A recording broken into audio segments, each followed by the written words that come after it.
Go about our daily business, more determined than ever to do the ordinary things as well as we can. And when we find a way to do anything more in our communities, to help others, to build morale, to give a feeling of security, we must do it. Whatever is asked of us, I am sure we can accomplish it. We are the free and unconquerable people of the United States of America. That's part of the address First Lady Eleanor Roosevelt gave on December 7, 1941, when Japan bombed Pearl Harbor. Roosevelt would later become a champion for the 350,000 American women who served in World War II. As our next guest writes, these women were directly involved in some of the most important moments of the war, from the D-Day landings to the peace negotiations in Paris. Joining us now, CIA military analyst Lena Andrews. She's the author of the new book, Valiant Women, the Extraordinary American Servicewomen Who Helped Win World War II. You know, Lena, when we talk about World War II, we talk about the Greatest Generation, Band of Brothers, Saving Private Ryan, for good reason. But you talk about really the story we don't tell so much about the women who helped win the war. Absolutely. And thank you so much for having me here and giving me the opportunity to share this story with so many people, because I think the reality is that most people, when they think of women in World War II, think of Rosie the Riveter, or maybe they've read a book or two about the spies and code breakers who served behind enemy lines, getting information for the Allies. But the reality is that the contribution of women, and especially women in uniform, is so much larger than that.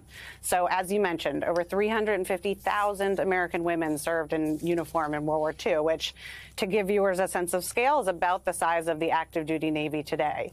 So it's a big number, but even more important than the size of the contribution was the actual content of the contribution. So women were in critical support roles that are often underappreciated by most Americans when we think about why we won World War II. So they were doing things like fixing planes and redeploying them in the Pacific, or, laying cables so that headquarters could communicate with the front lines. Women were found in these essential positions that I think most people don't understand were fundamental to Allied strategy, and we've sort of written these women off in history. So this book is really my effort to be a corrective to that larger record. Well, even as someone who studies war for a living and out of interest, you were surprised by the size and scale of and the magnitude of the contributions of women. And you feature 30 veterans, 30 women at least, in this book, from Anne Baumgartner to Charity Adams, and explain, from test flying planes to other efforts that really helped with morale. Yeah, no. I mean, I count myself among the Americans who was surprised to find that women contributed in a much larger way than I was sort of aware of, even as someone who was a professed expert in World War II. And one of the great joys of this project was getting to interview and read about the diverse sort of roles that they occupied. So you mentioned Anne Baumgartner, who's one of my favorite veterans featured in the book. She starts it off. She graduates from college adrift and then decides to become a pilot one day after a really bad day at her medical research laboratory.